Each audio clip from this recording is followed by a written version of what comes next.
Monsieur le rapporteur, monsieur le ministre, mes chers collègues, il y a sur nos pupitres trois boutons, trois décisions possibles. Voter en faveur de cette privatisation, s'y opposer ou s'abstenir. Et il faut convenir que dans un certain nombre de circonstances, quand on ne sait pas bien quoi choisir, l'abstention est un choix commode.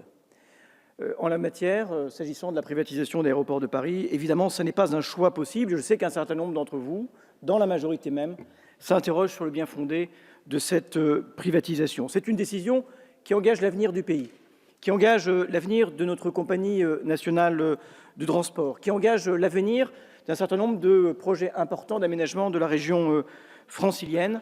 C'est la raison pour laquelle je crois qu'aujourd'hui, il n'y a pas de place pour l'abstention dans aucun rang. Aéroport de Paris, c'est un aéroport qui accueillera en 2022 120 millions de passagers. Aéroport de Paris n'est pas une entreprise comme les autres, c'est un aménageur, c'est un exploitant, c'est un développeur qui dispose de 6 600 hectares de foncier, ce qui n'a aucun équivalent en Europe, aucun équivalent en tout cas qui pourrait faire l'objet d'une privatisation.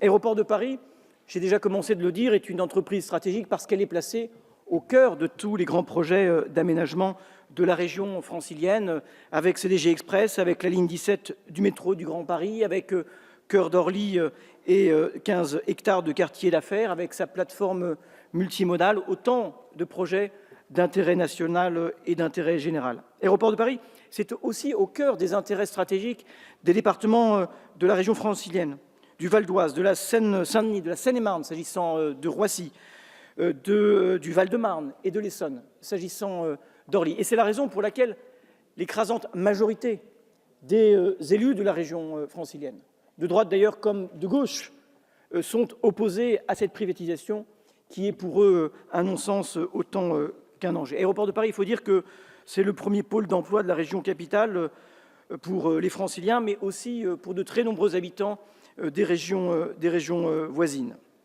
Aéroport de Paris est au cœur des intérêts de tout le territoire national, en ayant également entre ses mains l'avenir des dessertes nationales. Songez qu'à Heathrow, il y a 190 destinations, mais il n'y a que 10 liaisons intérieures. Vous voyez le risque que vous faites planer sur l'avenir de l'aménagement du territoire. Parce que si le nombre des pistes n'est pas démultipliable, les aéroports choisissent les avions qu'ils y voient atterrir et décoller. Parce qu'il vaut mieux avoir un Airbus A380 avec un nombre très important de places qu'un ATR avec très peu de place. Voilà pourquoi les liaisons locales seront sacrifiées. Comment, dès lors, je vous le redis, ne pas avoir d'avis sur un tel projet de privatisation et, pire encore, s'y ranger? Est-ce le fait de confier à des intérêts privés de tels intérêts nationaux? Est-ce que cela pourrait être compensé par une opération financière? Nous avons déjà eu l'occasion de le dire, la présidente Valérie Rabault l'a dit ici, d'autres groupes l'ont exprimé avec force. C'est une mauvaise opération financière. C'est d'abord une mauvaise opération financière parce que vous avez en tête l'idée de rembourser un peu de la dette nationale, ou bien peu, 0,5% de la dette nationale, alors même que nous avons une action qui rapporte des dividendes, qui a un taux de rentabilité supérieur au taux auquel nous empruntons sur les marchés. Nous empruntons à des taux très faibles, voire, dans certaines circonstances, à des taux négatifs. C'est une mauvaise opération. Aéroport de Paris est une entreprise en plein développement, qui, depuis 10 ans, a vu continuellement, quoi que vous en disiez, ses dividendes augmenter. 160% d'augmentation du cours de l'action ces 5 dernières années. Même pendant la crise de 2008, l'action n'a pas ralenti sa progression. Et donc, d'un strict point de vue financier, d'un strict point de vue patrimonial, tout cela est inidiotie. Inidiotie d'autant plus grande que vous prétendez financer un fonds pour l'innovation radicale d'un montant, comme toute, dérisoire, 200 millions d'euros. Ça n'est pas même les dividendes cumulés de la Française des Jeux et d'Aéroports de Paris en 2017. Vous créez une taxe sur les GAFA, très bien, qu'à cela ne tienne, et nous nous en félicitons.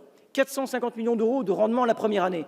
Mettez-le à destination de l'innovation radicale. Vous avez d'ailleurs même envisagé un rendement croissant de cette taxe. C'est dire à quel point l'innovation aurait à y gagner.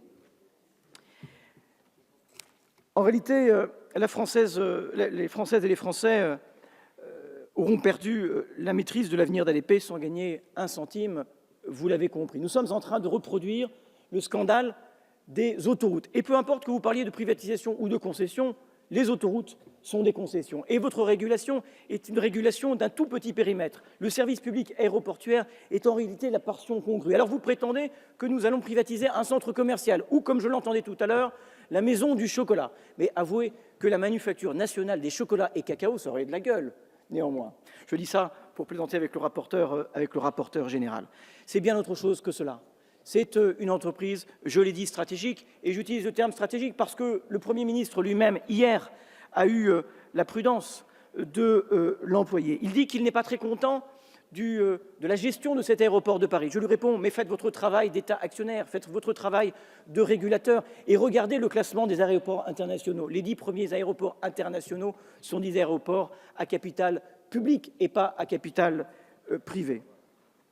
Vérifiez-le.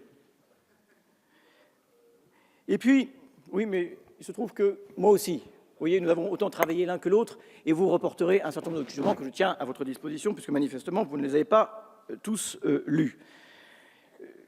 Vous êtes en train de commettre une erreur irréparable. Vous privatisez un monopole naturel, quoi que vous en disiez, parce que Aéroports de Paris et les aéroports franciliens sont un monopole de fait avec 62% du trafic passager, avec 82% du fret, avec 85% des liaisons avec l'Amérique du Nord. Vous êtes probablement en train de tomber sous le coup du point 9 du préambule de la Constitution de 1946. Nous verrons ce que dit le Conseil constitutionnel quand nous le saisirons. Voilà les quelques éléments que je voulais partager avec vous en disant à cette majorité qu'il n'y a pas de honte de temps en temps à reprendre sa liberté. Il ne faut pas confondre le volontarisme et ses vertus avec l'obstination et ses vices. Et j'ai peur que vous cédiez à ces vices avec cette privatisation. Je vous remercie.